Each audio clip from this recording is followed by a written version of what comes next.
Contrary to the rumors that you've heard, I was not born in a manger. I was actually born on Krypton and sent here to save the planet Earth. We cannot continue to rely only on our military in order to achieve the national security objectives that we've set. Everybody somewhere between the ages of 18 and 25 will serve 3 months of basic training. We've got to have a civilian national security force that's just as powerful, just as strong. Yes, we can. Obama's healthcare plan will include coverage of all essential medical services. Yes, we can. Obama is a cruel hoax. He works for Wall Street. He's an agent of finance capital. Where did you come up with the number $700 billion? Here's the Treasury spokeswoman's quote. It's not based on any particular data point. We just really wanted to come up with a really big number. To Democrats and Republicans who've opposed this plan, I say, step up to the plate. A few members were even told that there would be martial law in America if we voted no. Secretary Henry Paulson is no George Washington. I don't think anyone questions, Mr. Kashkari, that you're working hard. Our question is who you're working for. Obama pledged that he would resume the Security and Prosperity Partnership talks between Mexico and Canada that President Bush initiated. The old boss is starting to look a lot like the new boss. Robert Gates is going to remain on the job as defense secretary for at least a year. Plenty of sources knew about this meeting, told us and others that it was at Hillary Clinton's house, but clearly it wasn't. We've got to give them a stake in creating the kind of world order that I think all of us would like to see. We see you causing a depression so you can blow out the economy and consolidate it and bankrupt it. We know that you are enemies of free humanity, and we are here standing against your tyranny.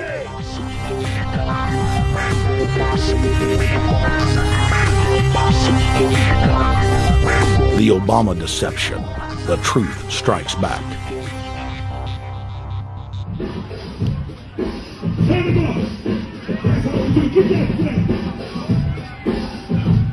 Barack is like the manager of Burger King. All presidents are, including Bush. It's like this: when your fries are cold, if your burger is not done right, you go back to Burger King, America, or your government, and you say, my burger's cold, I want new fries. First, you go to the cashier, that's the courts.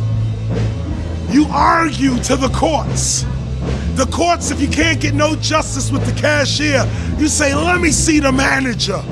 I want to go to the Supreme Court. I want to see the president. The manager comes out. Hi, what can I do for you? Now the manager can override the decisions of the cashier, but you never get to see the franchise owner of Burger King. If you really have a problem with your burger, you need to go see the franchise owner. We need to go to the top or to the bottom.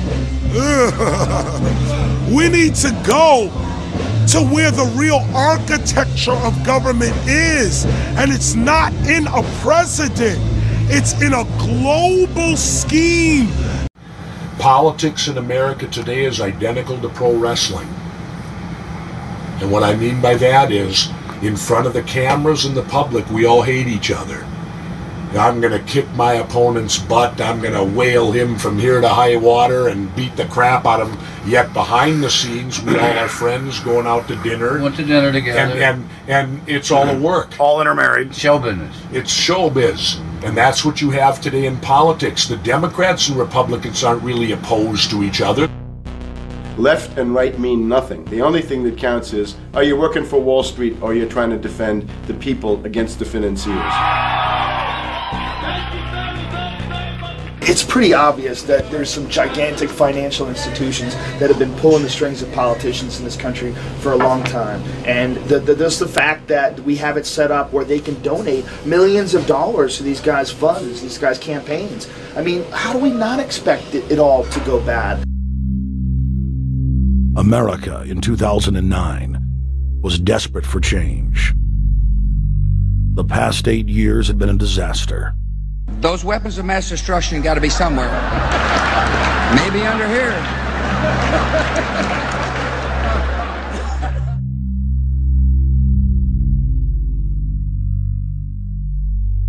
George W. Bush, who had claimed to be a conservative, had tripled the size of the federal government, shredded the Constitution, and destroyed the image of the United States worldwide. Nope, no weapons over there. Endless wars, over 1 million dead Iraqis, and more than 5,000 dead U.S. troops. The Patriot Act,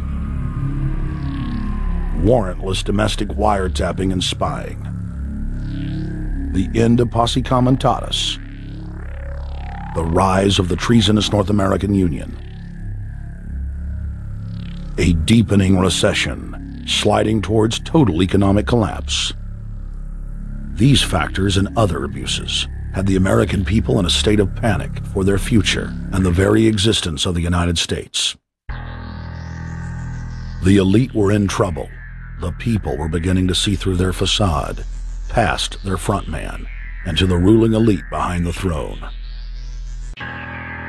For the first time in U.S. history, both parties were universally hated. Congress had a 9% approval rating. The globalist agenda had stalled. And then, onto the scene came a man who promised change. Change we could all believe in. Barack H. Obama promised to end the war and bring our troops home fast. He pledged to uphold the Constitution and to stop the federal government from spying on the American people. Candidate Obama told American workers that he was going to get them out of NAFTA and GATT. And he's already breaking those promises. In this film, we will prove that Obama says one thing and does another, and that he works for the very same elite interests that Bush served, the very interest engineering the financial collapse and formation of a dictatorial world government. This film is not about left or right. It is nonpartisan. Our past documentary films are among some of the most damning indictments of George W. Bush and his administration that have ever been made. If humanity has any hope of effecting real change for the better, it will not come from the Madison Avenue false reality makers who have cast Barack Obama as the savior of the world. To alter our course from tyranny to liberty, to defeat the corrupt elite, we must get past the puppets and confront the real power structure of the planet. Now we can see a new world coming into view. A world in which there is the very real prospect of a new world order. Webster Griffin Tarpley is an accomplished geopolitical analyst and historian. Among his scholarly works are the unauthorized biographies of George Herbert Walker Bush and Barack Hussein Obama. Since Bush the elder made his speech at the United Nations back in September of 1990 talking about the New World Order, I think I've become confused about what's actually going on in the world. The New World Order is a more palatable name for the Anglo-American world empire. It's the planetary domination of London, New York, Washington over the rest of the world. It's hard to get people to join that or think they have a part in it if you call it the Anglo-American world empire. If you call it the New World Order, then people in India or someplace like that or the European Union might think, well, there's something in that for us too. But that's not what it is. It's the Anglo-American New World Order. It's really the old world order. It's the British Empire morphing into the American Empire. The U.S.-British world empire is what you're going to get. Combines of powerful men have always battled with each other over the levers of power. Gerald Celente is recognized as one of the world's foremost trends forecasters and is the founder of the Trends Research Institute. People that are knowledgeable know that the fight that this country has been waging since its inception is for the central bankers not to take over the country. And that's why people like Andrew Jackson were elected. And that's why people revere people like Thomas Jefferson and others. The takeover's happened, and it's a corporate takeover. Agents of the Bank of England attempted to assassinate President Andrew Jackson on multiple occasions because of his resistance against a private central bank being set up in the United States. And it was something that Abraham Lincoln warned. And this is, by the way, why I believe he was assassinated. This is the Lincoln quote. "The money powers prey upon the nation in times of peace and conspire against it in times of adversity. It is more despotic than monarchy, more insolent than autocracy, more selfish than bureaucracy. I see in the near future a crisis approaching that unnerves me and causes me to tremble for the safety of my country. Corporations have been enthroned. An era of corruption will follow, and the money power of the country will endeavor to prolong its reign by working upon the prejudices of the people until the wealth is aggregated in a few hands and the republic is destroyed. Wall Street has killed Main Street." So I know how unpopular it is to be seen as helping banks right now, especially when everyone is suffering in part from their bad decisions. I promise you, I get it. Up until about the Kennedy assassination and the beginning of the war in Vietnam, the United States is a very powerful engine for world progress. It's the assassinations, the Kennedy assassination, and the others in the 1960s, the beginning of the Vietnam War, and the beginning of the absolute domination of the Wall Street Group over every other interest. Nobody else counts except the Wall Street money masters. That has now made the United States into no longer a force for progress, but something very different, often a force for destruction in the world. The military-industrial complex has taken over the country along with the Wall Street gang. If you look also at the people that Obama has put on his appointments list, it's all Wall Street. It's government of Wall Street, by Wall Street, and for Wall Street. There's nobody from heavy industry.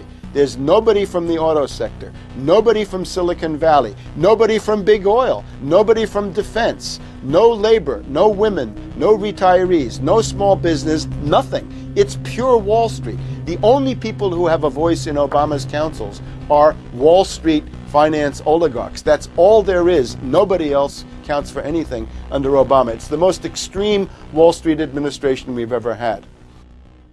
Before his death, President Woodrow Wilson apologized to the public, regretting that he had been deceived by a group of international bankers, and the country's financial system had fallen into their iron grip via the Federal Reserve Act of 1913.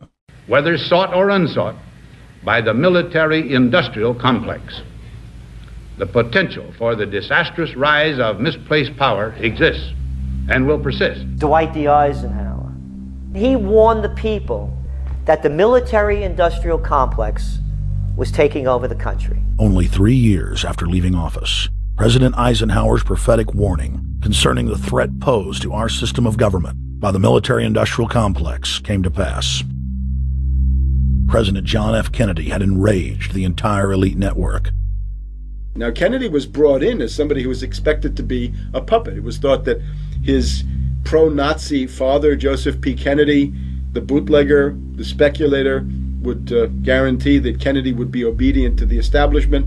They thought that Kennedy was a sex maniac who could be manipulated through all of this, but it turned out that through his personal suffering, Kennedy had discovered a personal sense of himself which went beyond just being a puppet, and he began to think about things like economic recovery, world peace, having a space program, making deals with the Soviets, cutting the Federal Reserve down to size, and a whole series of other things. Executive Order number 11110, signed by President Kennedy, began the process of abolishing the private Federal Reserve. Kennedy was also pushing for real civil rights reform and had begun the process of pulling the troops out of Vietnam.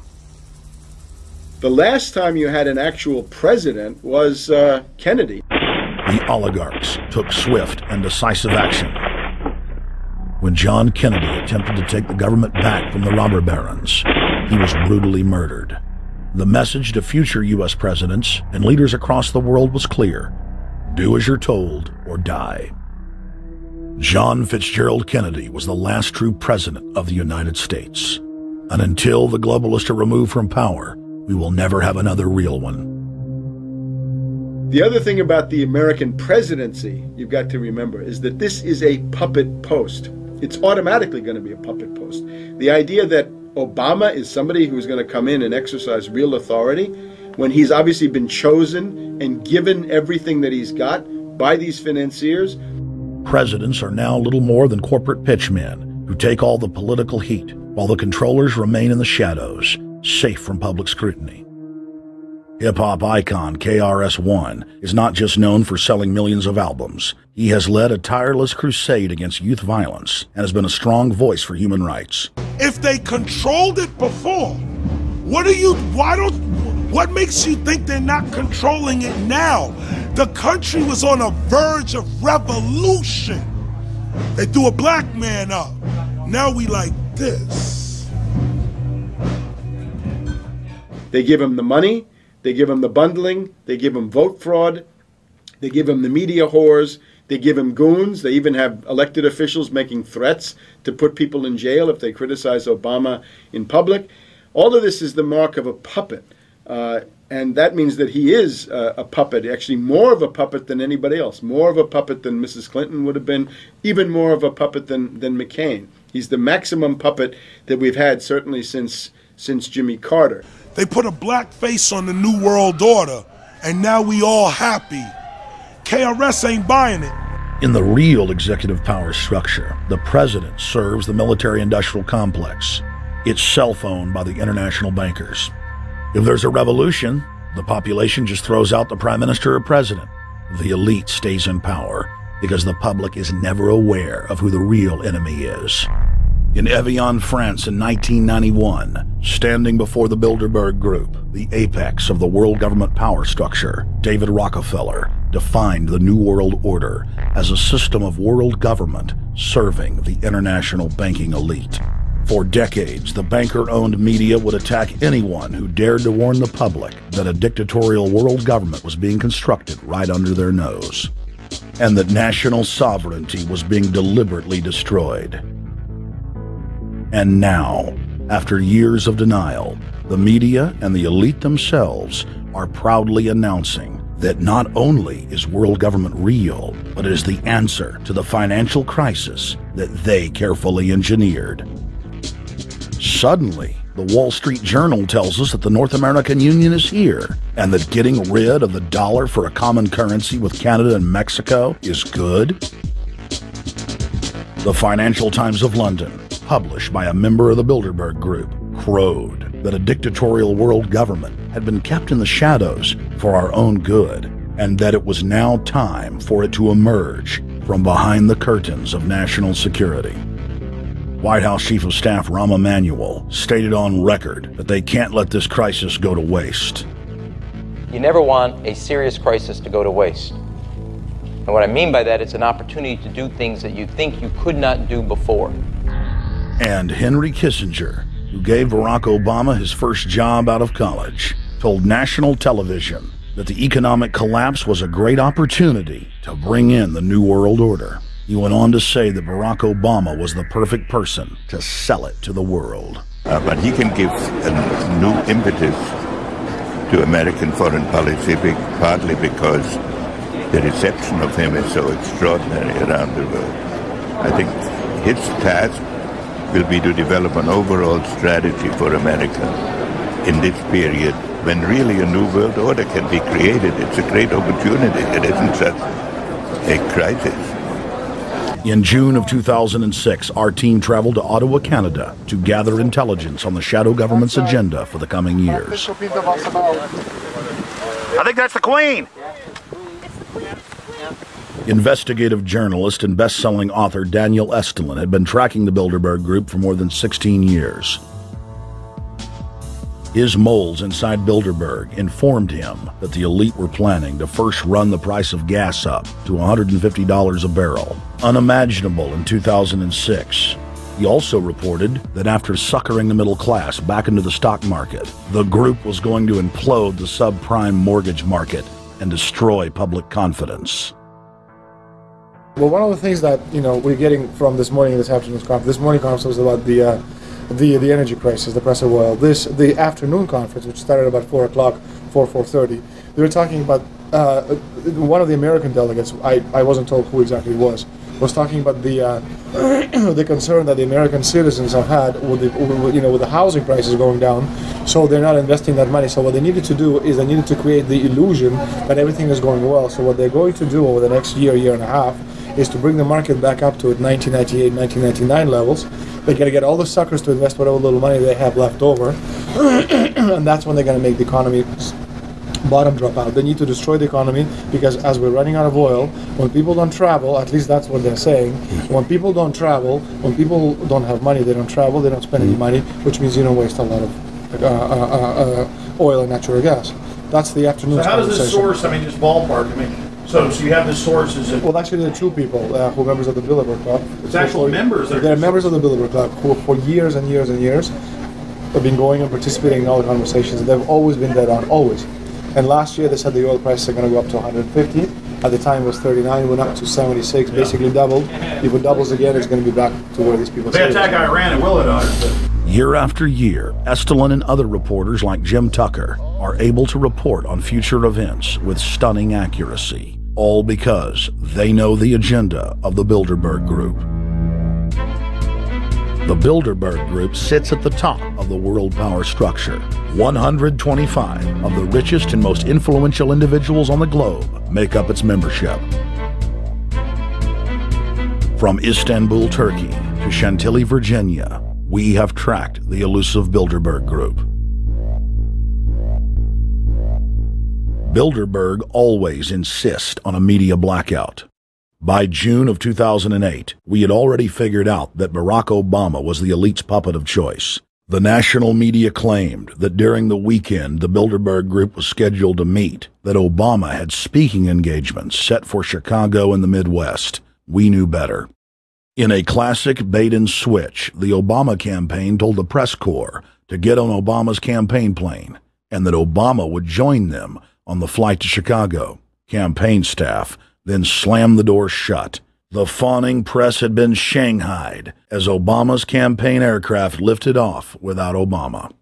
Robert, why were we not told about this meeting and that the senator wouldn't be on our flight until the doors were shut and we were about to taxi to take off? Again,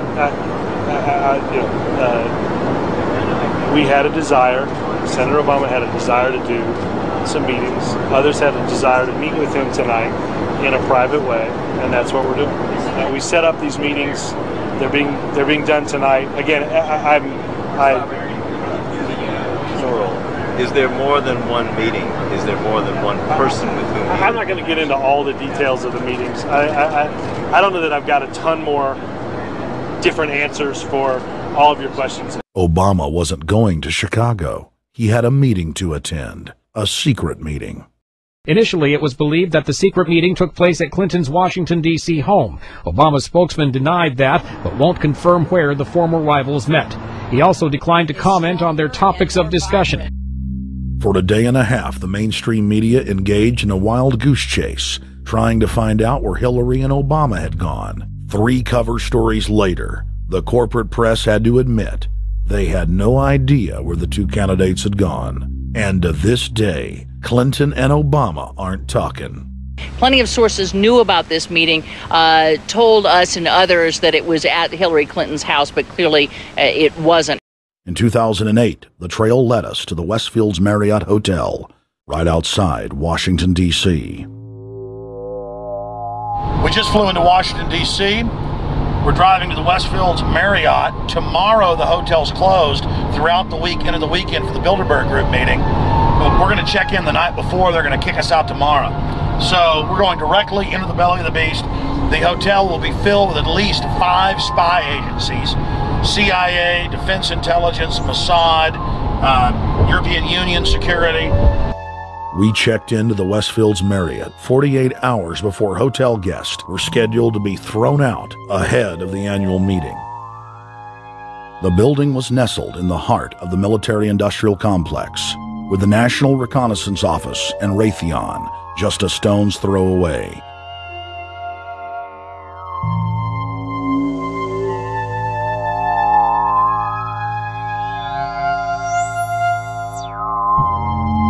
The plan tonight is to try to not get arrested, dodge the security, get in there, get some footage of the elite arriving in the morning, because some arrive before they officially lock it down, and then getting out of the building.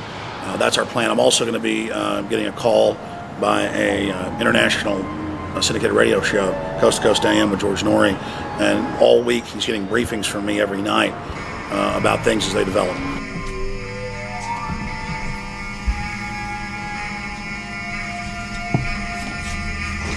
George, we're sitting here in the room. As the phone rings with your producer, Tom Danheiser, to put me on, the fire alarm goes off.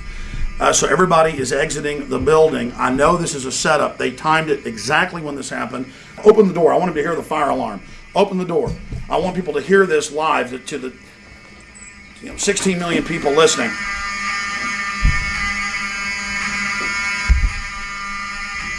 George, do you hear that? Now, they're going to use this as an excuse. The Westfields Marriott, right outside D.C. in Chantilly, they want to use this to flush us out of here. They're very upset. Everybody that covers Bilderberg, I was detained 2 years ago, interrogated, screamed at. They said Bilderberg was upset about me, wanted to stop us. This is guaranteed. Everywhere we go, we're followed. We have another hotel across town as a base of operations. They were there questioning us, getting in our faces. We're being followed everywhere. I need everybody's support right now. I pray to God they don't try to set me up. They may have tried to concoct this as some way to say, look, they didn't leave during a fire drill, assessing me, knowing I would stay and do the interview. But again, the moment the phone rang with Tom Danheiser, the moment the phone rang, the guys answered it, I'm standing there, the alarm goes off. It's going off right now. The guests are exiting the hotel out there. Of course, there's no fire. This is just absolutely insane. I noticed, too, that there was over 100 security people here today, but tonight we got back and it was a total ghost town, and this is what's insane. We have a security guy walk up to us 30 minutes ago, about 25 minutes ago, before this happened, and said, "What are you guys doing?" We said, "We're just walking around checking out the artwork in the hotel," which we actually were admiring, but we were also going around getting some footage. And they said, "Well, no cameras allowed." We said, "Fine." And then he said, "Yeah, we had somebody do a fire alarm a few weeks ago, and me and Rob, my camera guy, were on, why is he telling us about a fire alarm?" I forgot that part, George. These bastards have done this. I don't know how. They're planning to try to set us up or something, but this is incredible. We are here in the middle of this right now, George.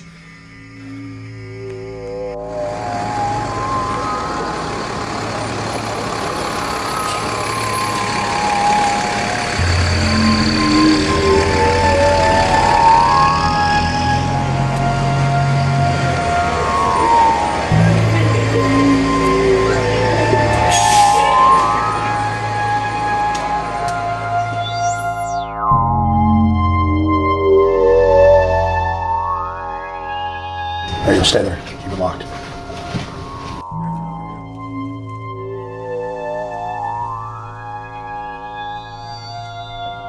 Let's go.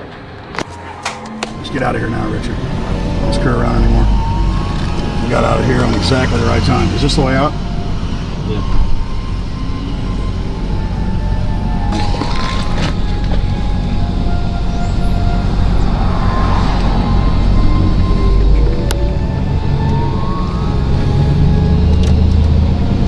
We got a car right behind us.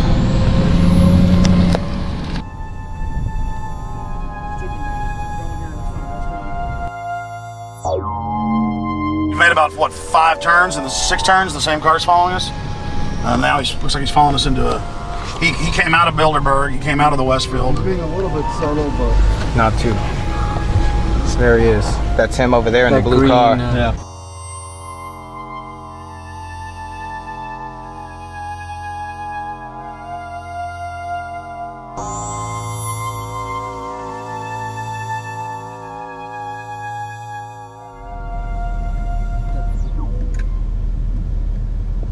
We're headed back to the Marriott here in Chantilly, Virginia, the scene of Bilderberg 2008. We successfully infiltrated the last day and a half inside, got out with some great stuff. We've been tailed, and now we're going back to cover the dignitaries, the elitists, as they arrive. And right now is the prime time for them to start arriving for the next 3-4 hours. We took about a 30-minute break. I'm sure we missed a few, but it doesn't matter. Because we've got scores of people that just organically are listeners, info warriors that are out here taking action.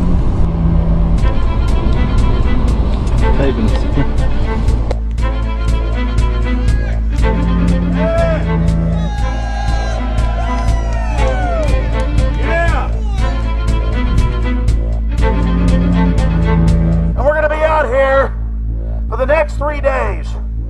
while you try to chart the future of our destiny. We're taking our destiny back. You're not our gods or our masters. We witnessed at least 7 convoys of armed Secret Service entering the Westfield's Marriott, and internal sources confirmed that both candidates did attend at least one meeting inside the conference. While the Bilderberg Group was 100% successful in 2008 at keeping their name out of the mainstream media, they did not fare as well when it came to the exploding independent press. During the entire 2-day event, anti-New World Order protesters and alternative media encircled the hotel. You are being exposed everywhere! From David Rockefeller, from John Edwards, from Bill Clinton! Your game of secrecy is over! You're gonna pay! Get him! It's up close! You piece of filth! You piece of trash! This is Bernanke, man! Bernanke, you're going down!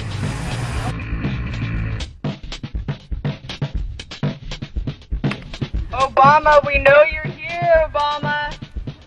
You cleared your schedule for the next 3 days. We know you're in Virginia. Arch criminals! New World Order scum! We are not your slave scum! Brave Americans came from all over the United States and bullhorned the main conference hall at close range as the global power brokers schemed inside. You are criminals! You control the central bank, you control the currency, and you're turning our beautiful country and world into a nightmare! The global elite are desperate to keep their organizational meetings a secret. They are keenly aware that if the population discovers that policy is being developed covertly by powerful special interest, the people will revolt. It is our duty to expose these criminals. It's a criminal act under federal law for federal officials to have private meetings to discuss world policy with non-federal workers.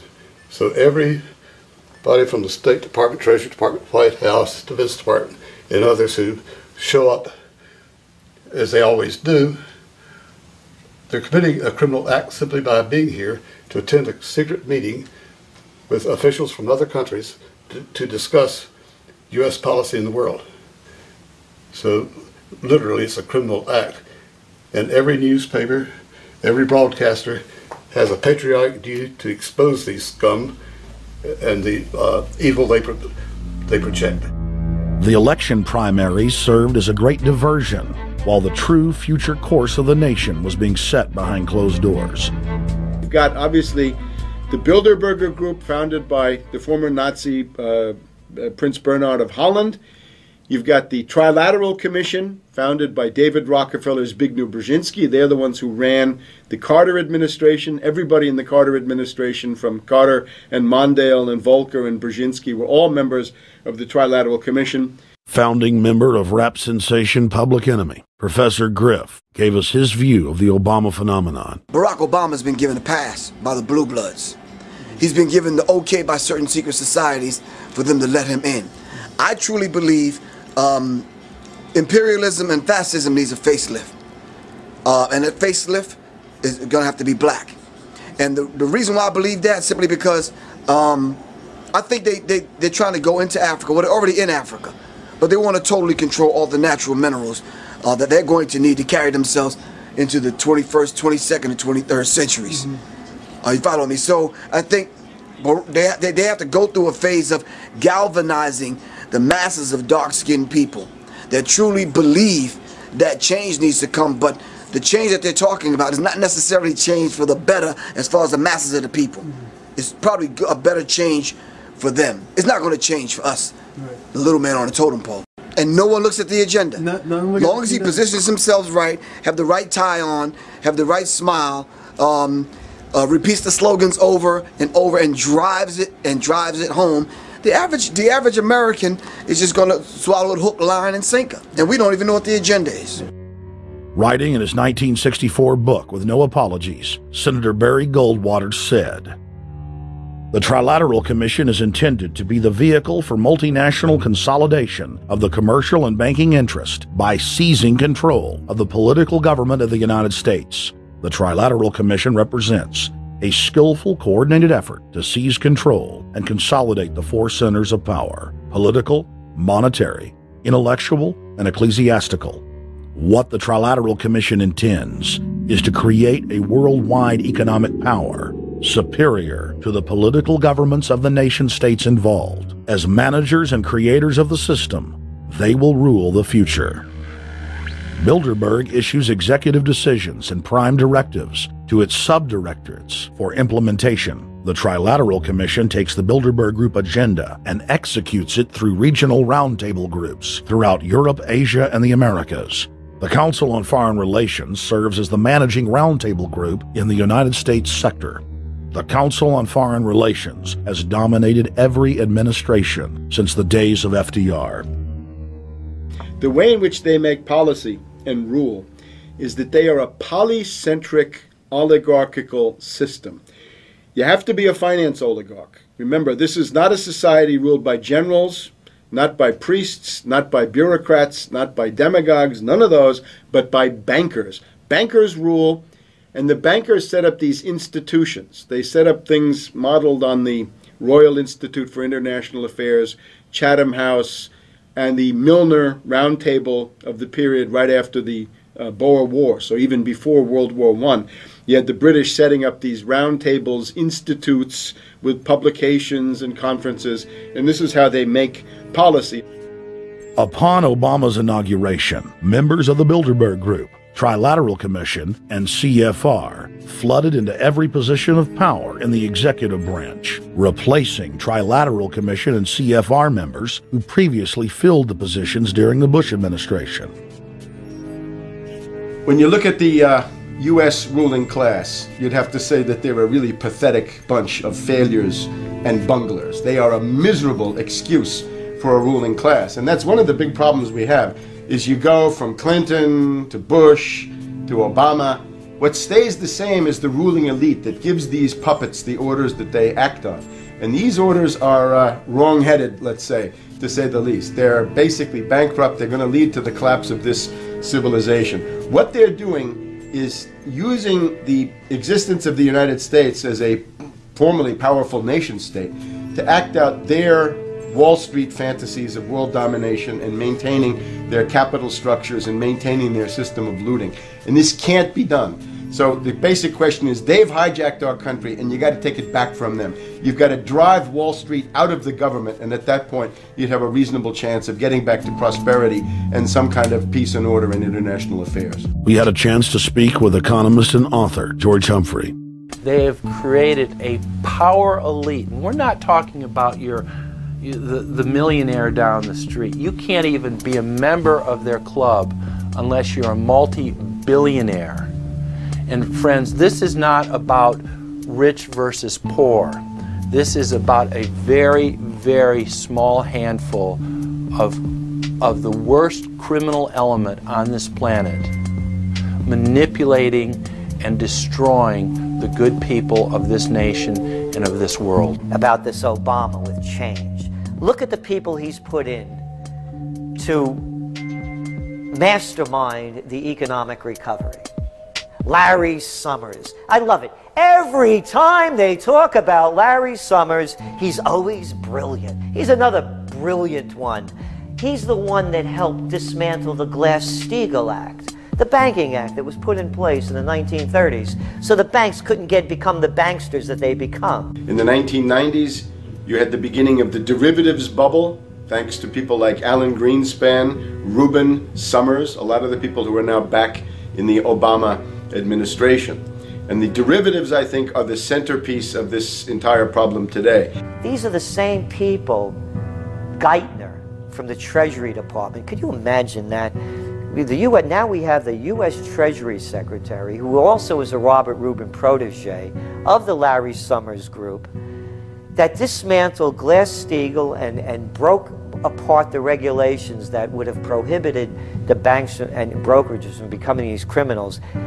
He was the former president of the New York Federal Reserve, and now he's our Treasury Secretary. And as we all know, the Federal Reserve is as federal as Federal Express. It's a private bank.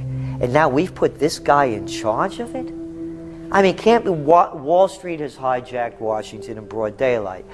Every single one of his appointments support the status quo.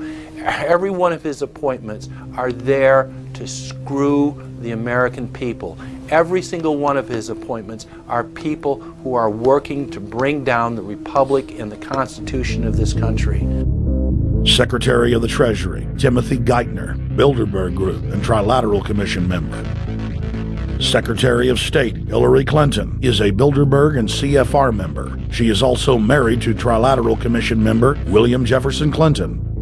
Ambassador to the United Nations Susan Rice, Trilateral Commission. National Security Advisor General James L. Jones, Bilderberg, Trilateral Commission, and CFR. Deputy National Security Advisor Thomas Donilon, Trilateral Commission, CFR. Special State Department Envoy Henry Kissinger, Bilderberg Group, Trilateral Commission, and CFR. Chairman, Economic Recovery Committee, Paul Volcker, Bilderberg Group, Trilateral Commission, Council on Foreign Relations. The Director of National Intelligence, Admiral Dennis C. Blair, Bilderberg Group, Trilateral Commission, CFR. Secretary of Defense Robert Gates, Bilderberg Group, Trilateral Commission, CFR. Deputy Secretary of State James Steinberg, Bilderberg Group, Trilateral Commission, CFR. State Department Special Envoy Richard Haas, Bilderberg Group, Trilateral Commission, and President of the CFR. Obama Presidential Advisor Alan Greenspan, Bilderberg Group, Trilateral Commission, CFR.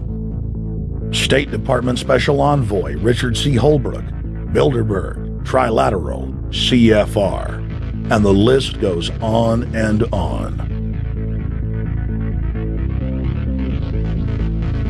Even if Barack Obama were the most wonderful person in the world, he was groomed and brought to power by the global elite to carry out their agenda. Humanity must look past Obama and realize that presidents come and go, but the shadow government and their program of global enslavement continues. How could people be so stupid and gullible to believe a bunch of political people? So people who voted for Obama were trying to express, I think, first of all, something worthwhile. The hatred for Bush, Cheney, the neocons, the desire to punish the Republicans for their adventures, their police state, and their economic depression. The second question was on the economy. People felt that Bush was selling them down the river into a world depression. He is, of course, the new Herbert Hoover in that regard, so they were trying to get something different from that.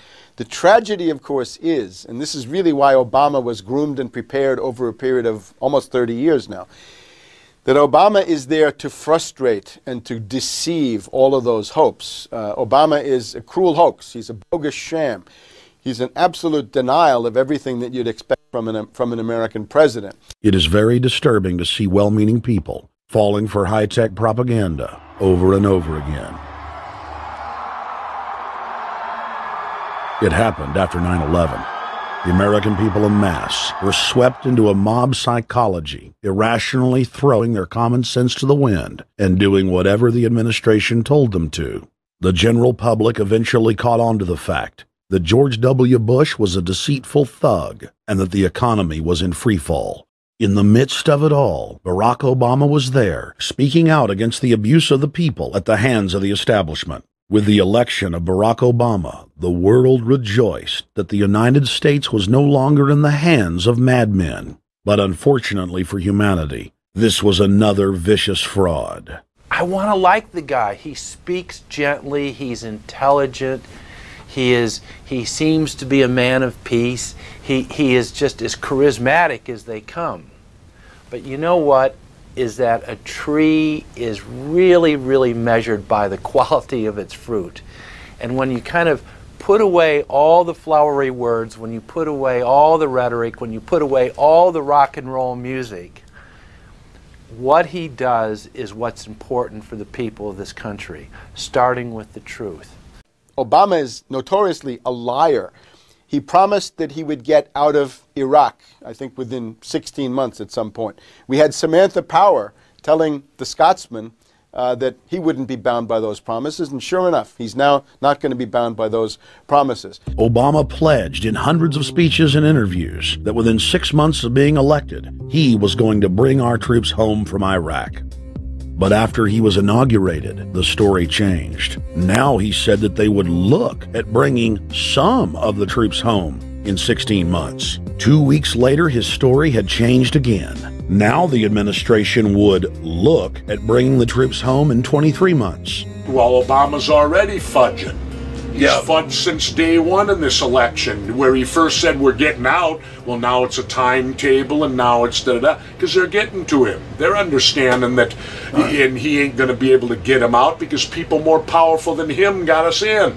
When he first ran, remember, he was going to take the troops out. I get in there, troops come home. Day one. There is no military solution in Iraq, and there never was. I will begin to remove our troops from Iraq immediately. And then that went to 16 months. And now he's going to add, they're saying, another 30,000 or more troops to Afghanistan. Next, he sent 30,000 more Marines to Afghanistan, doubling the total number of forces in the crosshairs. Barack then announced that he was going to move missile systems into Eastern Europe to encircle Russia. But after all, what should we expect after he kept Bush's Secretary of Defense Robert Gates? The outcome of this policy is if you're constantly meddling near the Russian borders with these fascist creeps, IMF NATO agents like Yushchenko of Ukraine or Saakashvili or Georgia, or these Kaczynski twins in Poland, or various collections of people in Latvia, Lithuania, Estonia, you're tied to these gangsters, and if they decide to start a war, that rapidly escalates into thermonuclear World War III. This is worse than the neocons. Bush and Cheney never got as far as Brzezinski, Soros, and the other people running Obama.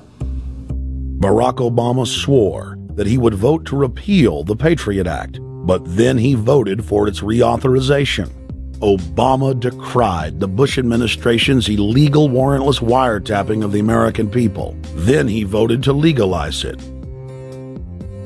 Obama pledged that he would filibuster any attempt to give retroactive immunity to the telephone companies, the telecom companies, except he then turned around and voted for that bill. Most people don't know, for example, that he voted to reinstate the Patriot Act and more government wiretapping. Candidate Obama told desperate factory workers in speech after speech that he was going to renegotiate NAFTA and GATT to make it more fair for American workers.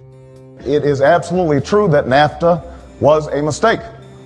But then his campaign was caught sending out memos to top corporate leaders, telling them not to worry and that it was just campaign rhetoric. We had Obama saying, you know, I'm against free trade. I don't like NAFTA and all those free trade sellouts.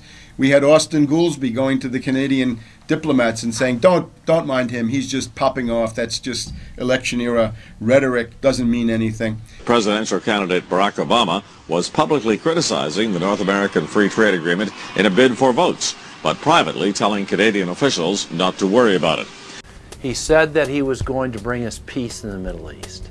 He said that he was going to bring us transparency and a balanced economy. He said that he was going to not have lobbyists. He said he was going to clean up government. He said he was going to work for the environment. And point by point by point, within the first month of his inauguration, he has lied and deceived and cheated the American people. The people of the United States and the world were filled with hope that Obama was the real deal when in his first week in office he signed an executive order supposedly closing Guantanamo Bay and other secret prisons.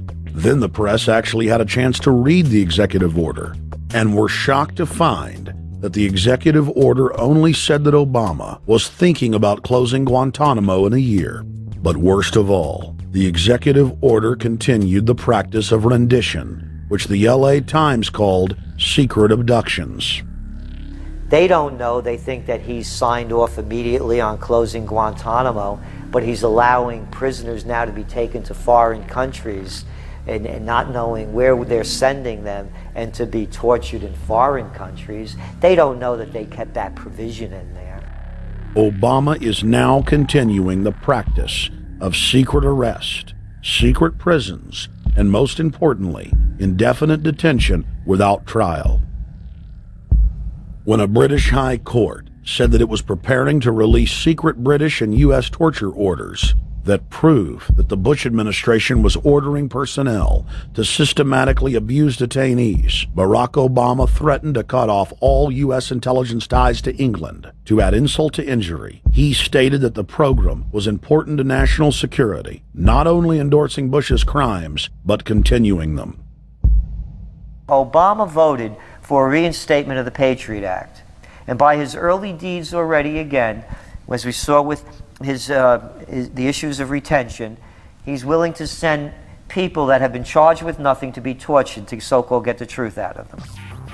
If the makers of this film attempted to cover all of Obama's lies, this documentary would never be released because there are new ones every day. So in the interest of time, we're going to cover one more big one. Barack and his handlers made the cornerstone of his campaign, keeping lobbyists and donors out of his administration. Within hours of being elected, Obama did a 180 and filled the White House and federal government with lobbyists and donors at all levels. Obama picked William Lynn, the top lobbyist for Raytheon, to fill the number 2 position at the Department of Defense. Timothy Geithner, former president of the private Federal Reserve Bank of New York, was picked by Obama to be Secretary of the Treasury. Geithner promptly crammed the Treasury Department full of lobbyists, like his chief of staff, Mark Patterson, formerly the top lobbyist at Goldman Sachs. Obama appointed top lobbyist to the Saudi royal family, George Mitchell, as the lead Middle Eastern envoy. Obama appointed the king of Wall Street lobbyists, Leon Panetta, to head up the CIA. Obama tapped Tom Daschle, top lobbyist for healthcare firms, to run the Department of Health and Human Services, and the list goes on and on. Then, 3 weeks into his administration, Obama launched a new lie, more outrageous than the previous.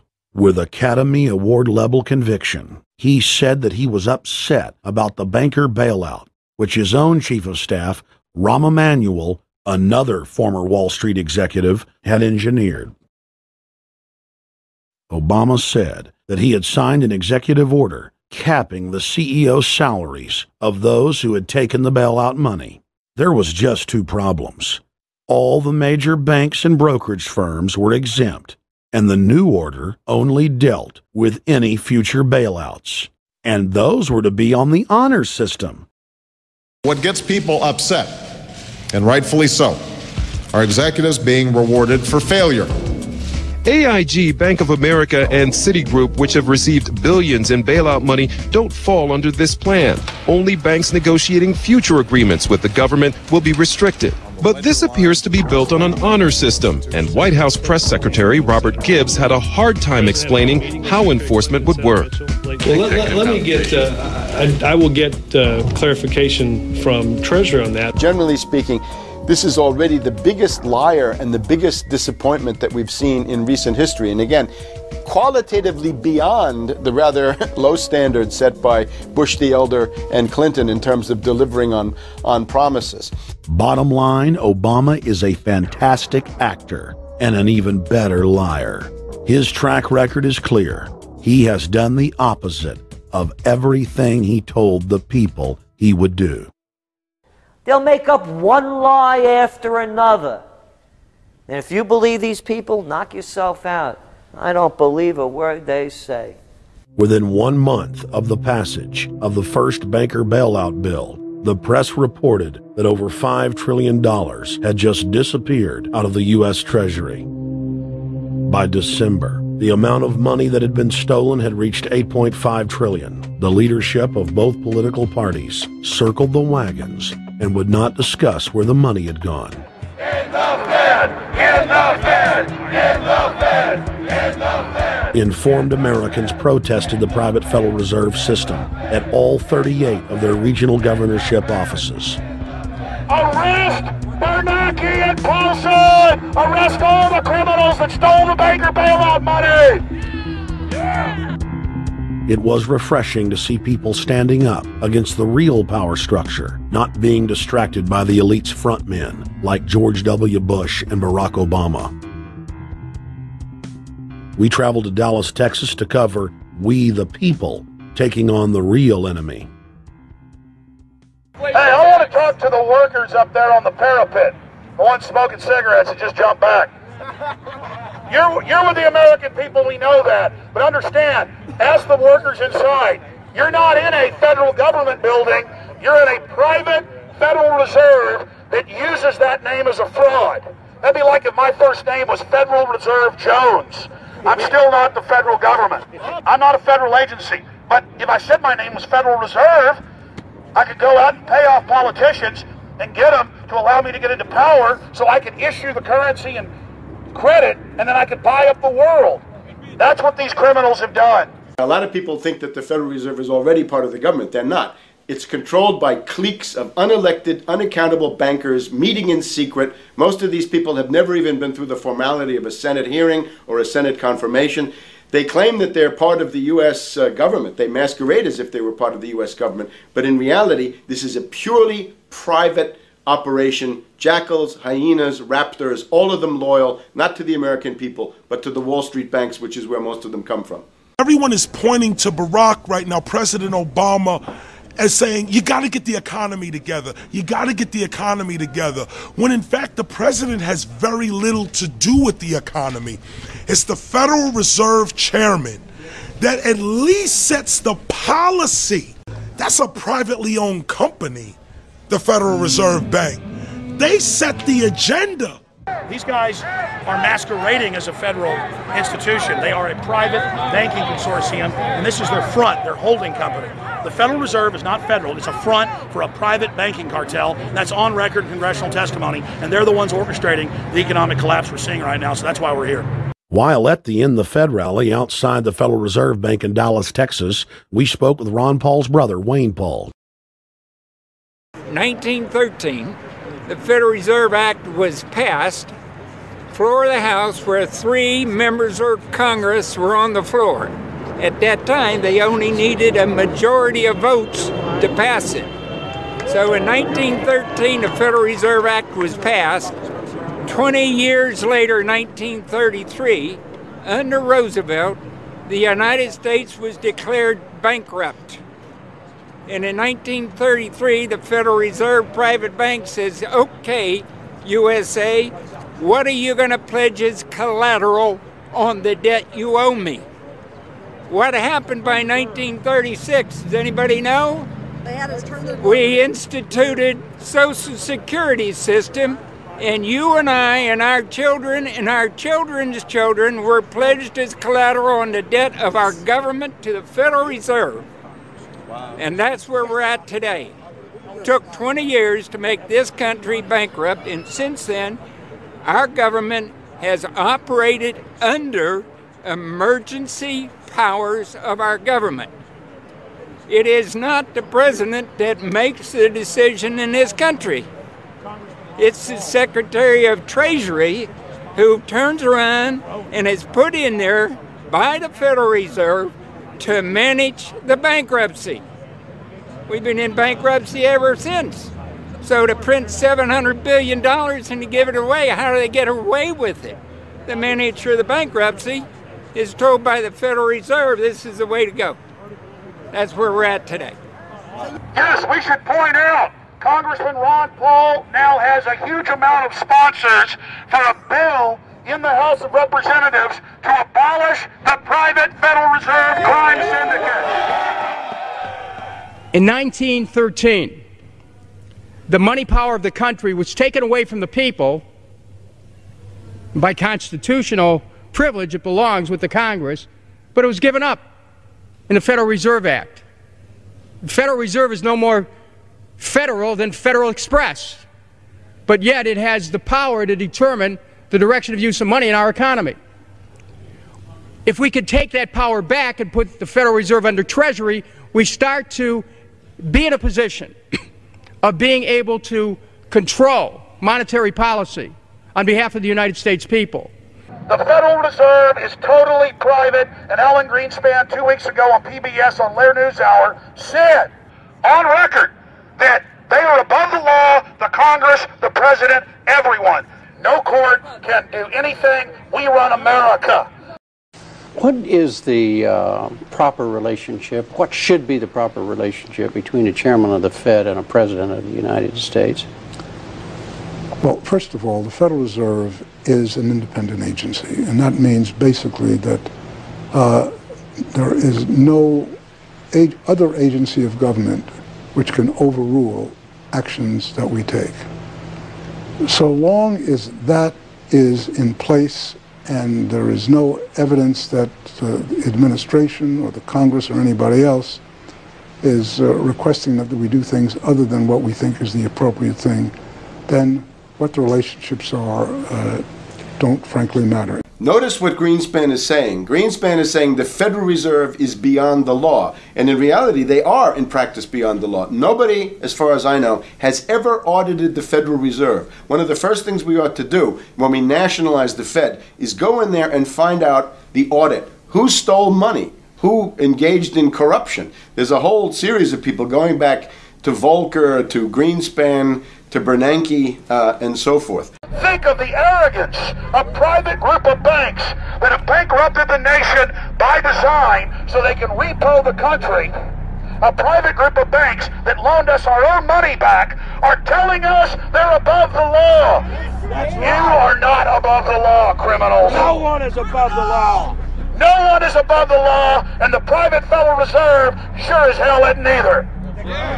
Since the founding of the Federal Reserve back under Woodrow Wilson, the Federal Reserve has struck out 3 times. They didn't stop the crash of 1929. They didn't stop the banking panic of 1932, 1933. And now they are the cause of the derivatives crisis because they're the ones who inflicted derivatives on the world with Alan Greenspan. Instead of our economy being about goods and services and real products and manufacturing, it's all about these guys, the private Federal Reserve that masquerades as a government entity who controls the issuance of currency and credit. They're the ones that have cut off the liquidity in the market. They told us have a debt-based economy. Then they cut it off once they get us under their thumb and implode the economy so they can consolidate it. And that's what they're doing right now. I mean, it's in their own documents, it's in their own statements. They claim, give us unlimited power, give us trillions of dollars of the banker bailout bill that's already $5 trillion, not $850 billion as they say. And we'll get the economy going, but they're hoarding the money and buying up other banks that aren't part of the Federal Reserve, buying up insurance companies, buying up roads, infrastructures, media empires, defense contractors. What the banks do is they implode an economy by cutting off credit, and then once things really fall to a low, and they know the low because then they buy everything up and start then putting more money back into the economy, and then they build it back up. So they build us up and then shear us, build us up and shear us. And they're getting ready. All over the world, they're always shearing some country, imploding it. Comes out in their own IMF and World Bank documents. That's just the foreign arm of the same cartel. And these are the people who claim to be the saviors of the economy, the people who have created every important crisis in the past 100 years, the Federal Reserve. So it's illegal, it's unconstitutional, and it's a failure. And I think the failure is what everybody can see right now. Yeah, what they do is they make you think Clinton's evil in running things. Then, oh, Bush will save us. And then, oh, Bush was evil. Now we'll be saved by Barack Obama, but he's just a puppet. But as we get deeper into this phase, when they implode the economy, they have all the money and all the control. But they also like to pose as the savior. So Obama is meant to be the savior during the Depression, and he'll save us with a 1 million person, he said, is bigger than our military, domestic spy force, a 3 million person environmental spy force. So giving people these jobs to be government bureaucrats and spies to go out and manage the other 290-something million Americans. And so this is classical fascism. The communists also do it. Any vertically integrated command and control authoritarian system does this. So they're openly following what the same group of banks did in Germany, Russia. It's in the Communist Manifesto to have a private central bank because the private central bankers actually wrote the ideas that they had Marx and Engels put out. People go, well, why would the banks want communism? It doesn't exist. They rape us, they consolidate us, they put us into work brigades, they make us slaves, and they say it's a people's paradise. Look at it, boy, you're really doing good. And then they transfer all the wealth of the nation offshore. The globalists are outside all the nations. That gives them safety, and they play countries off against each other. And so that's what we're facing and dealing with. And so they're bringing in classical, hardcore tyranny in the U.S., but we have the internet. We've grown our numbers. The alternative media's exploded. That's why they're trying to move in to shut down and regulate and tax the web, but it's too late for them. They're playing in the 19th century, 20th century rules. It's the 21st century, the century of resistance to tyranny. And so it's going to be one hell of a fight with the people and free humanity on one side and the New World Order on the other. And every one of you out there counts, needs to be involved in this fight like nothing you've been involved with before, because this is life and death. Everything depends on exposing these people. Everything depends on showing the people that this is the New World Order, this is the criminals. We're dealing with the king rats here, the people that are carrying out tyranny worldwide. And either they fall or we fall. Either worldwide darkness and a new age of tyranny and oppression and with a scientific overlay, or a new age of liberty and freedom and a new renaissance. The choice is the people's out there. Okay, we can tell you what's going on. You can check it out for yourself and find out it's true. But don't wait. Investigate now. Get involved now. Go out there and reach out now. We don't have time. If you're looking for the solution, look in the mirror. Look right into the mirror, because you out there, men, women, old, young, black, white, doesn't matter. It's going to be up to you if they win or if liberty succeeds and the people have a chance of having any future. These are cold-blooded eugenicists. These are cold-blooded people who think they're God, think that they're our masters, that think that we're animals. These are the guys that funded Lenin and Stalin and Hitler and Mao. These are the guys, it's all on record, that bankroll this stuff. They are hardcore vicious, and they must be resisted. Up until about the Kennedy assassination and the beginning of the war in Vietnam, the United States is a very powerful engine for world progress. It's the assassinations, the Kennedy assassination, and the others in the 1960s, the beginning of the Vietnam War, and the beginning of the absolute domination of the Wall Street group over every other interest. Nobody else counts except the Wall Street money masters. That has now made the United States into no longer a force for progress, but something very different, often a force for destruction in the world. That doesn't need to remain that way. The interest of the American people is to fight to take your government back from Wall Street and make the United States a force for progress in the world, which we easily could do if we could just break the power of the people behind Obama. The main banks of Europe, which were started by Adam Weishaupt and Rothschild, the Banque Nationale de Paris, the Bank of England, the Bank of Italy, have all financed the messianic and war leaders of the last 200 years. Napoleon, Lenin, Stalin. They backed Adolf Hitler. They backed Franklin Delano Roosevelt. And they are backing right now Barack Obama. The banking cartel had established a beachhead in 1913 through the Federal Reserve Act. In 1947, they set up a parallel shadow government through the National Security Act. From 47 on, the national security state began the long process of absorbing federal and state bureaucracies, while at the same time undermining the constitutional power of Congress and dominating the executive branch. By controlling the issuance of currency and credit, the private Federal Reserve was able to buy up most of the Fortune 500. And if a company wouldn't sell, the bankers would unleash federal regulators to run them out of business. Private central banks in Europe, the United States, and England took taxpayer money and loaned it at over 30% interest to third world nations. The bankers would then bribe the leaders of those countries not to pay back the loans. Their third world puppets would sign agreements stating that when the country defaulted, the banks would be given all the natural resources and infrastructure of the once sovereign lands. But worst of all, the countries would pledge future taxes paid by the people in perpetuity as profit to the private banks. By the year 2000, there were few nations that had not fallen to the designs of the money power. The globalists were now ready to start their final phase of world government takeover, the destruction of the Western nations' economies. To carry out their final takeover, they first removed banking regulations like the Glass-Steagall Act in the late 1990s. This allowed their front companies to issue unlimited credit to the world and to set up colossal Ponzi schemes, the likes of which the world had never seen. The scams were advertised by the controlled corporate media as completely legitimate. Because of the fantastic returns, private investors, corporations, state and local governments invested heavily. They had taken the bait, hook, line, and sinker. To destroy confidence, in late 2007, the bankers themselves began to badmouth the scams they had created. Next, the central bankers cut off the tsunami of fiat money that they had been using to pump up the bubble. When Congress and the public refused to write the finance oligarchs a blank check, the bankers began to engage in financial terrorism. They said that the world would go into another Great Depression unless their demands were met, further destroying confidence. The stock market instantly had its biggest one-day loss in history, but even that wasn't enough to force Congress to capitulate to the offshore banks. Senator Inhofe of Oklahoma and Congressman Brad Sherman of California, amongst others, told the world that the entire Congress had been threatened with martial law by the White House and the Treasury Department if they didn't pass the so-called banker bailout bill. The only way they can pass this bill is by creating and sustaining a panic atmosphere. That atmosphere is not justified.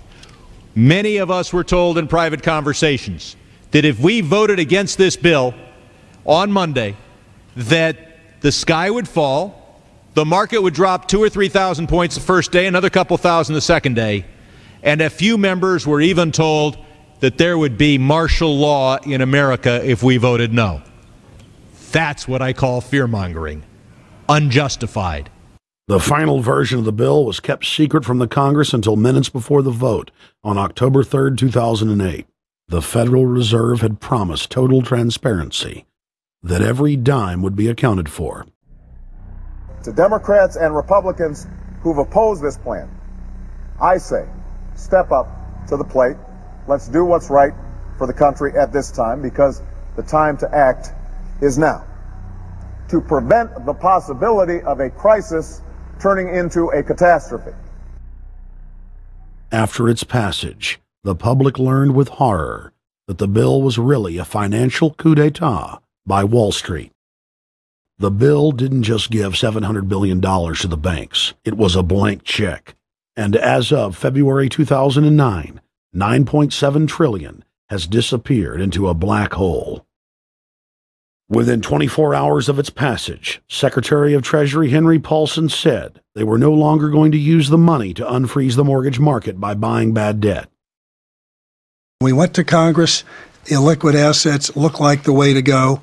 As the situation worsened, the facts change. I will never apologize for changing an approach or strategy when the facts change. Paulson has, in the meantime, admitted that the subprime mortgage crisis is not the cause, really, of the breakdown of the entire world banking system and the bankruptcy of most of the banks in London and in Wall Street. He said, oh, we're going to buy up toxic assets, but we're not going to worry about subprime mortgages. What he's talking about is derivatives. Derivatives are the center of the crisis. He went on to say that where the money was going was a secret. I believe that banking institutions are more dangerous to our liberties than standing armies. If the American people ever allow private banks to control the issuance of their currency, first by inflation, then by deflation, the banks and corporations that will grow up around the banks will deprive the people of all property until their children wake up homeless on the continent their fathers conquered. The issuing power should be taken from the banks and restored to the people, to whom it properly belongs. Thomas Jefferson, 3rd President of the United States. Secretary Paulson came in with the Vice President and Fed Chairman Bernanke and made all these assurances that there was absolutely a critical, immediate need to get rid of the corrosive derivative products, you know, all the different names for this and ubiquitous, sub S retraded credit default swap, blah, blah, blah, blah. Okay? But they talked about them as though they knew what the hell they were. You got the money and you immediately said, what items, what auction? Now, the Treasury just basically cut that out of the bill. And what we have here is a situation where banks are hoarding the money that they're getting from the TARP. They're using the money to purchase other banks. And all of a sudden, the Treasury sent a signal to the banks, forget about it. We're going to give you the money that you want, and you do what you want with it. Unless you direct it specifically, it's not going to happen. I don't think anyone questions, Mr. Kashkari, that you're working hard. Our question is who you're working for. Throughout its passage, President Bush and Senator Obama worked in tandem to get Congress to pass the bill without even having time to read it, despite the fact that in major polls, 98% of the American people were against the bill. The leadership in both parties were for it. And I really want to commend Barack Obama, because as we were involved in the this and that and different provisions of the bill to persuade people, he really gave them confidence that this was the right decision for the American people, even though it wasn't, in our view, a great bill for them to vote on. I want to take a particular moment to also thank an individual who's not here, and that is Barack Obama, who made numerous calls not only to all of us, but to members of our caucus, and helped us gather the votes on the Democratic side to pass this legislation. Bankheads then bragged to the press that they were hoarding the bailout money and using it to buy up smaller, healthy banks and insurance companies. Their plan was working like a charm. Next, the central bankers loaned the federal government back $787 billion of our own money at interest for President Obama's so-called stimulus package. And just like the banker bailout, Congress was given less than an hour to read the 1,070-page plus stimulus bill.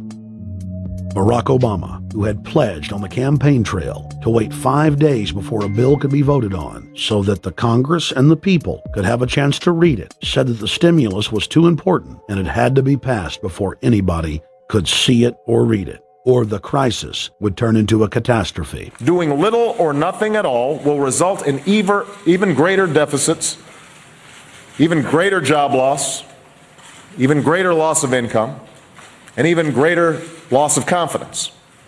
Those are deficits that could turn a crisis into a catastrophe, and I refuse to let that happen. After its Friday passage, in gangster fashion, President Barack Obama took a 4-day vacation and said that there was no rush to sign it. The spending bill was really a takeover bill, designed to further federalize the states and to pay off rich donors that had donated to both parties. As the world slid deeper into depression, the bankers celebrated the fire sale that they had created. I believe the phrase burdens of the office is overstated. You know, it's kind of like, why me? Oh, the burdens, you know. Why did the financial collapse have to happen on my watch? It's just pathetic, isn't it? Self-pity. And I don't believe President-elect Obama will be full of self-pity. With their access to unlimited fiat capital, they could now buy up sectors of the world economy not already controlled by them. For over a century, the Anglo-American establishment had worked to bring the world system to this point. Artificially engineered global bankruptcy. In an address before the Trilateral Commission in June of 1991, David Rockefeller laid out the elite's ultimate goal. The supranational sovereignty of an intellectual elite and world bankers is surely preferable to the national autodetermination practiced in the last centuries. Now that the bankers were holding the world hostage, they issued their ultimatum. The only solution to restart the global economy would be to set up a planetary government ruled by a new Bank of the World, a Bank of the World owned and controlled by them. Suddenly, hundreds of prominent publications announced the solution, the people's only salvation. Time magazine, in an article titled "The New World Order," said that the new super bank would control the world's currencies and set interest rates, and that the new bank would, quote, knock the heads of bad countries like the United States. At a meeting of central bank heads and finance ministers dubbed Bretton Woods II, the plan for world government was unveiled by the very bankers that had engineered the collapse. Formerly sovereign countries would now pay their taxes directly to the banking cartel. Hundreds of new carbon taxes, controlling every facet of human activity, would only be the beginning.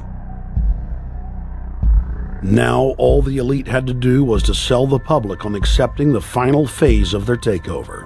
And it's Obama's job to sucker the public into standing down so the bankers' agenda can move forward unhindered. Never before in U.S. history has the media gotten behind a president like they are behind Obama. The press has pulled out all the stops, bestowing a crown of infallibility upon Obama as the savior of the people. The elite are betting everything they've got on Obama's charisma and hoping that he can sell the world on their program of tyranny. Yes, there have been differences between America and Europe. No doubt there will be differences in the future. But the burdens of global citizenship continue to bind us together. A change of leadership in Washington will not lift this burden. In this new century, Americans and Europeans alike will be required to do more, not less. Partnership and cooperation among nations is not a choice. It is the only way. We've got to give them a stake in creating the kind of world order that I think all of us would like to see. In truth, Obama is not simply continuing George W. Bush's policies. He is radically expanding them. I thank President Bush for his service to our nation. This film has documented the painful fact that Barack Obama's agenda is the complete opposite of what he has claimed it to be. Now we will reveal what Barack Obama and his controllers' true agenda is. Number 1. Bring the United States under the complete regulatory control of a private offshore superbank known as the Bank of the World. More than 100 new taxes are now being developed under the umbrella of curbing greenhouse gases. The new taxes will be paid directly to the private bank consortium. At the producer level, taxes will be paid on farm animals' flatulence. At the consumer level, there will be carbon taxes on all forms of meat, beef, poultry, pork, and fish. All cars will be fitted with satellite tracking boxes that will tax driving by the mile. And an added tax will be placed on all fossil fuels, including motor oil and natural gas. All plastic products will have a carbon tax added. Outdoor space heaters and fireplaces are to be taxed. All electricity produced by coal-powered plants will be taxed. Under the cap-and-trade system, citizens will be forced to pay taxes on thousands of products to private cap-and-trade services owned by Al Gore and other elitists. There will be taxes on light bulbs, water, trash pickup, air travel, train travel, bus, ship, medicine, steel production, mining, clothing, laundry, asphalt are just a few of the new taxes to be levied. But to truly transform our economy, to protect our security and save our planet from the ravages of climate change, we need to ultimately make clean, renewable energy the profitable kind of energy. So I ask this Congress to send me legislation that places a market-based cap on carbon pollution and drives the production of more renewable energy in America. That's what we need. The notion of anthropogenic global warming is a fraud. In other words, the idea that the planet is getting warmer and that human activity is somehow responsible is a pseudo-scientific fraud. It's a big lie. It's a monstrosity. Remember the Nazis, they had race science, race hygiene. They said Aryan blood is different from any other kind of blood. This was, of course, idiocy, a fantastic piece of nonsense. Today, we've got something similar. Global warming caused by human activity, and the answer to that is carbon tax plus cap and trade, according to the wishes of Al Gore, Prince Charles, and basically the entire world banking community, the world oligarchy. What they're trying to do with that is to perpetuate the current system where bankers rule the world, financiers rule the world, and the rest of us get the crumbs from the table. But remember, if you try to put on cap and trade and a global warming carbon tax with the idea that you're going to save the polar bears, what you're going to do is destroy human society. You're going to cause genocide on a massive scale. The deaths will be measured in the hundreds of millions and indeed in the billions. Just the idea of global warming means that there'll be no development for Africa, no development for the poorer parts of Southeast Asia, and no world economic recovery of any kind ever in our entire lifetime. So it's important to expose and fight the pseudoscientific fraud of global warming. One more point about this. You don't need a climatologist to know that this stuff is a fraud. I'm a historian. I can tell you, in the last 1,000 years, we had a period of very warm temperatures called the medieval warm period, where all kinds of grapes and semi-tropical stuff was growing very far into the northern hemisphere. That was about 1100, 1200. It happened to correspond with an all-time maximum of sunspots. Right now, we can say that we're going into another maximum period where there'll be some warming, but we're well within the limits of the medieval warm period. About 1600 to 1650, there was an ice age in northern Europe. The North Sea was filled with ice. The German and Dutch ports and the English ports were filled with ice. That corresponds to an all-time minimum of sunspot activity, the Spörer minimum and the Maunder minimum. So this has largely got to do with solar activity. We can see that other planets, not just the Earth, are warming slightly as a result of increased solar activity. But we're well within the minimum. So what the oligarchs claim to be an open and shut scientific case is a piece of pseudo-scientific nonsense, and it should be rejected. Number 2. The social engineers are fully aware that the Obama craze will wear off quickly, so they are racing to put in place the most oppressive police state control grid in human history. 20,000 battle-hardened regular Army troops are now being deployed to patrol the streets of the United States. FEMA is now building giant camps in every region of the country, and the Congress has introduced bills like the National Emergency Centers Act, H.R. 645, which merges local governments and the police under federal control. And as we all know that have watched these things, they're ready for the riots.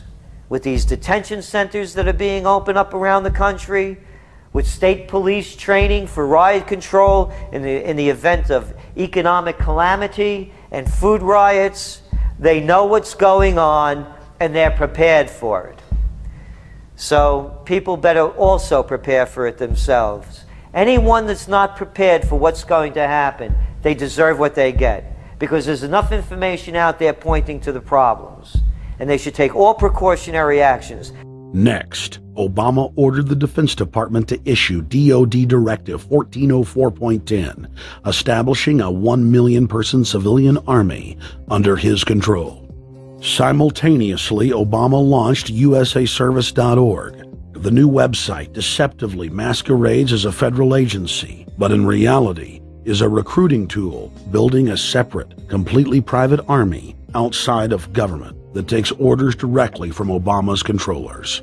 Barack Obama has refused to rescind Presidential Decision Directive 51, signed by George W. Bush. The directive plainly states, the president is a dictator, and that Congress is ceremonial.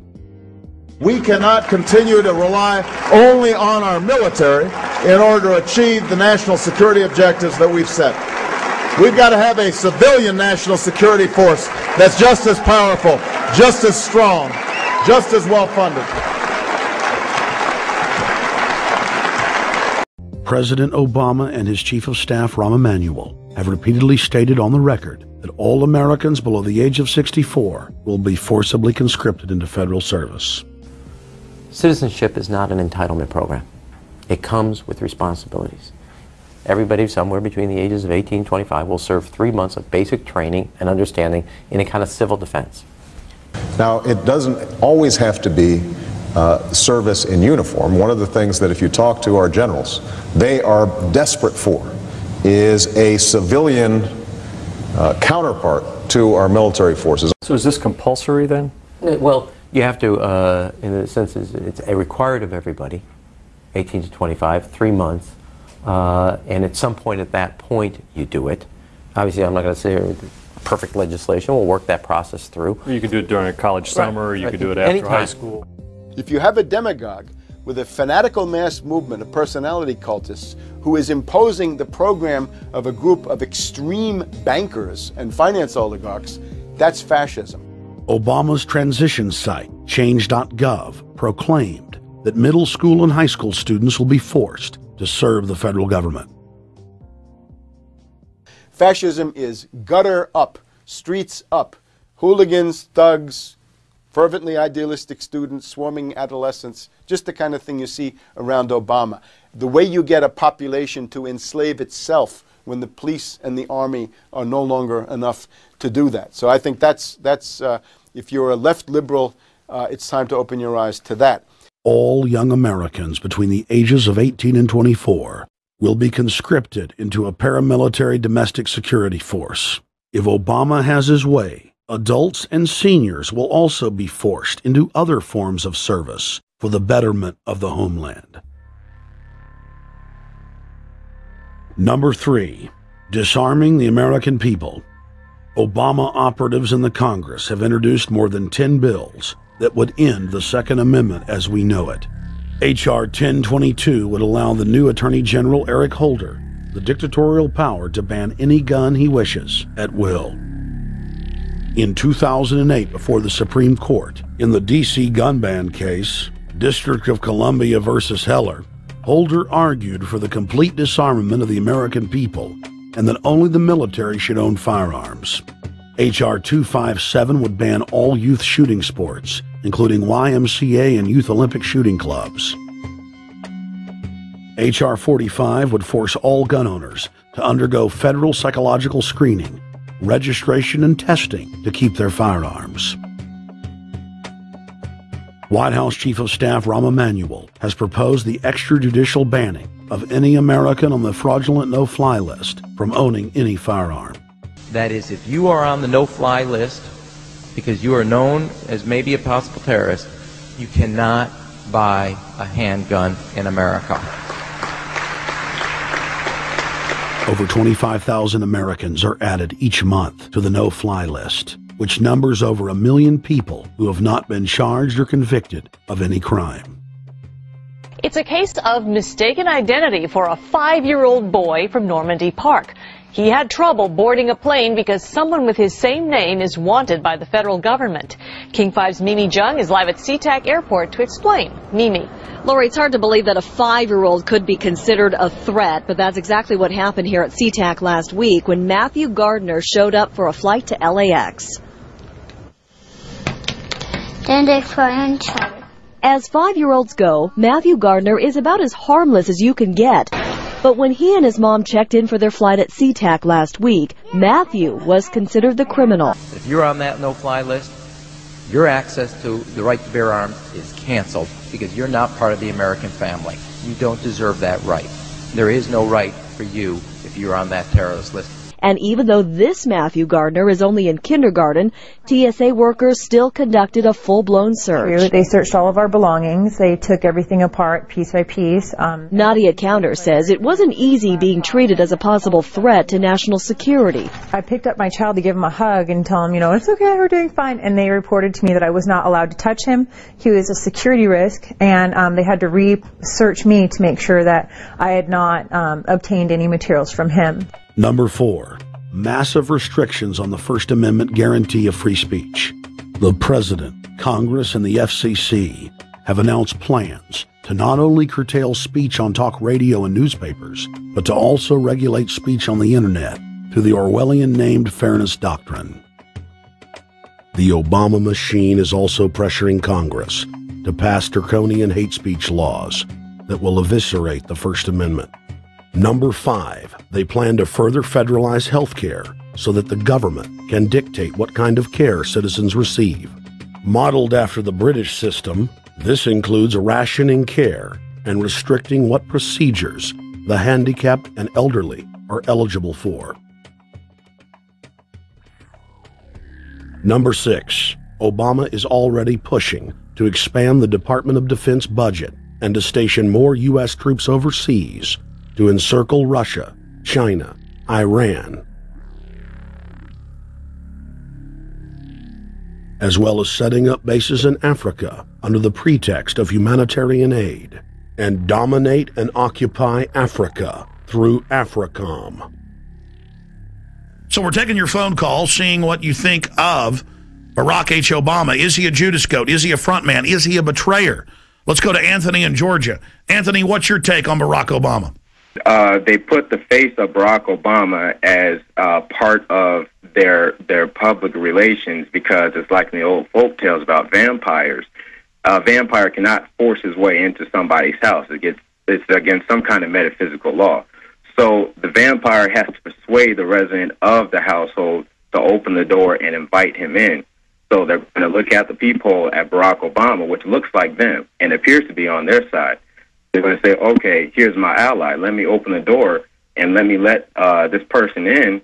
And then Barack Obama is just, of course, a front man for the American empire, where he's going to have the entire U.S. Navy, the entire U.S. Army, and the entire U.S. Marines under AFRICOM command. And, of course, he's going to turn it into a new Iraq, and he's going to turn it into a new Afghanistan. Everything, every operation that you see going on in Iraq and Afghanistan is going to propagate to the poor countries of Africa.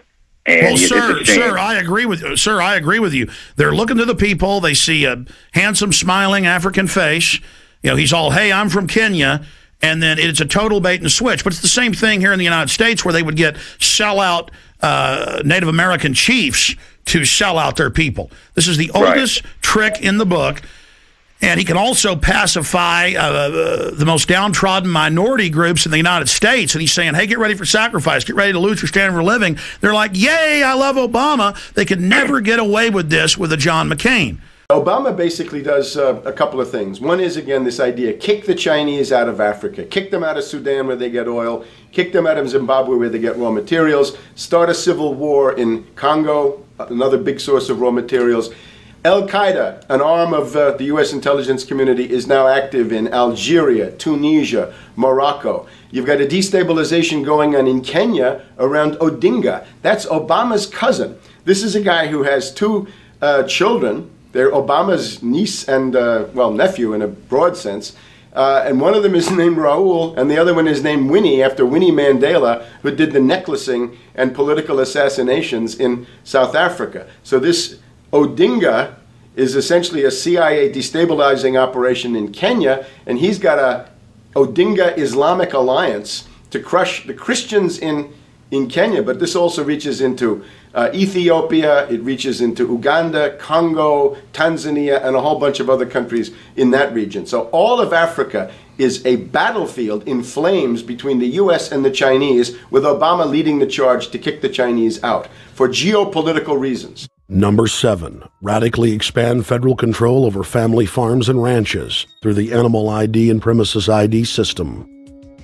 Number 8, accelerate the merger of the United States with Canada and Mexico under the Security and Prosperity Partnership. He is also accelerating the transfer of remaining federal authority to unelected quasi-governmental bodies like the World Trade Organization. Number 9, Obama must convincingly play the part of the president and convince the people of the United States that the buck actually stops with him. This is critical to the globalist master plan because in 4 to 8 years, Obama must take the blame, as Bush did, for the New World Order's horrific agenda. At that point, the elite will put a new puppet in the ceremonial seat of power and build him up as the savior, only to tear them down again. And so the process is repeated over and over. For their program to work, It is essential that the people not learn that the presidency is now nothing more than theater, because if they did, the people would stop looking at the pawns and start looking for the king. Through this system of deceit, the elite's criminal agenda can continue forever because the people waste all of their political energy debating the media spectacle instead of investigating the globalist agenda. Number 10. It's Obama's job to sell the public on globalist policies that aren't in the people's best interest, but the overlords have many salesmen. His most important function is to protect the criminal oligarchs from prosecution while they loot the economy worldwide, start new wars, and engage in torture. They're called Generation O, and they were the key to Barack Obama's White House win. During the campaign, Barack Obama used the internet like no other candidate before him, harnessing the energy of millions of his supporters. But the question now is, what to do with this young, eager, energetic army? This gives Barack Obama and his administration contact information for so many people, so next time he needs to push his legislation, he can contact all these people. Kennedy-esque. I feel as though this was like when John F. Kennedy was elected. Shouting, smiles, and tears. This is the best day of my life! It was the scope of Obama's victory that was most impressive. I saw a photograph of Obama playing basketball. And I said, you know what? I see him as a leader, and that's the world that's in his hands. Own a piece of history, commemorating the day the world changed forever. His confident smile and kind eyes are an inspiration to us all. In summation, Barack Obama is a Madison Avenue created fad. All of the crazed Obama worship, being pushed by the corporate media, is scientifically designed to capture the public in a net of peer pressure mass euphoria. If the New World Order can just distract the public for a few more years, the elite can finish constructing their police state control grid. Now, a lot of times, we don't want to know the issue. Right. We don't want to know the issue. We feel, what do you call this thing where you get this false sense of gratification, but because a black man is in office, everything's going to be all right. No, everything's not going to be all right. Yeah. Until you look into the agenda on what the Democratic Party has been about, is about, and will be about, regardless if Barack Obama is the president or not. And that's real. Barack Obama is the perfect Trojan horse. He makes the people feel like they finally have a place at the table, even as he betrays them. I won't have to worry about paying my mortgage. Oh, it's such a blessing to see you, Mr. President. Thank you for taking time out of your day. Never in my life would think that this would ever happen. Sadly, many Obama supporters can't see what's right in front of their faces because they've already invested their very identity in this artificially created cult movement. Throughout history, it has happened over and over again. People turn their intellect over to cult of personality mass movements, and it's happening again. The evidence presented in this film is documented fact, and those that ignore what history has taught us do so at the peril of us all. As frightening as the information in this film is, there are many things we can do to stop the globalist agenda dead in its tracks. First, we expose the cult of Obama for what it is, a sad hoax. Next, realize that we are all being propagandized 24/7. Investigate all information for yourself, be it political parties, the media, or this film. Be aware of the tricks that the elite use, like the staging of false flag terror attacks and other crises. Rediscover the Constitution and Bill of Rights. Promote a culture of true liberty.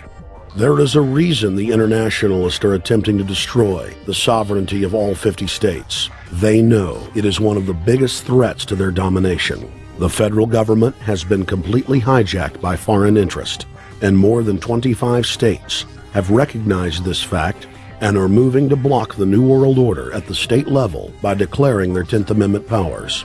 But most important of all, there is a huge awakening taking place in the United States and across the world against the globalist agenda. Free people everywhere are joining together and saying no to corruption and tyranny and no to world government. This is the center of endurance, and endurance is what wins wars. Not how many people you kill, but how long can you endure? George Washington lost almost every battle he had, but he endured. He out-endured the British, and that's how the battle was won. Endurance. And each and every one of you watching this, every single one of you, is just as important as the people who were our founding fathers, as that you are just as important as the Sons of Liberty who met in the 1770s to philosophize about freedom, to philosophize about a republic, to philosophize about a truly free country with a republic. There's 1 billion people on the planet. It only takes one to change it. Are you the one? There may be everybody in your classroom bugging out. Your whole school may be on fire with kids wilding, bringing guns in. But are you the one? Nature has a way of abundance. Nature puts out a lot of stuff looking for the one.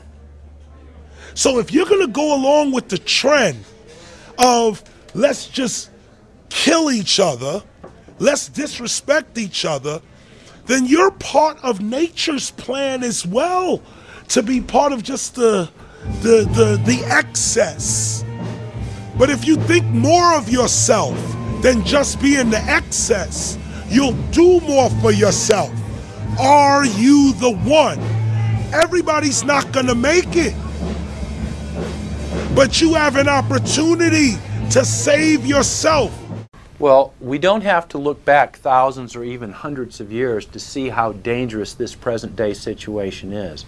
We can look back to Bolshevik Russia. We can see the takeover by the Bolsheviks talking about the people's revolution, talking about the positive change. And Lenin came in and then Stalin.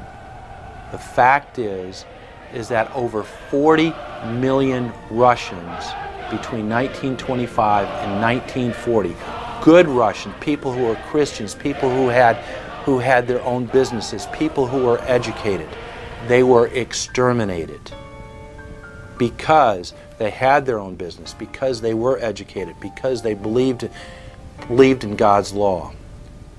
We can look over at Germany. Germany was in a very, very terrible economic situation, and this very charismatic leader called Adolf Hitler comes in. He makes the roads good, and he promises a better life for the people. And within 10 years, you see a completely nationalized, centralized, dictatorial situation where millions and millions of people were exterminated. And then we can go to Maoist China. Mao came in, he promised change, he promised a better life, and within 5 years, 60 million Chinese were exterminated. They don't teach that. They don't teach that in the schools these days, and it wasn't that long ago. And I pray to God that this will not happen in the United States. And the way it won't happen is if you and your friends and all of us together take action to say no. This country is too precious. It's too wonderful. It's too good of a place to lay down as a victim. Greatness could arise once we break the shackles of the government that's holding us back. One thing America has more than any other country is an entrepreneurial spirit. One thing we have more than any other country is the ability to be innovators. You know, if I was born in Italy, I wouldn't be the trend forecaster I am today, because I would have been locked into a culture of thinking one way. We have that freedom of expression and freedom of thought that could free us to create greatness again if Big Brother doesn't come down on us harder. Humankind is at a historic crossroads. The forces of globalism are marching towards absolute despotism. Look in the mirror, count the cost, and decide Are you going to let history repeat itself?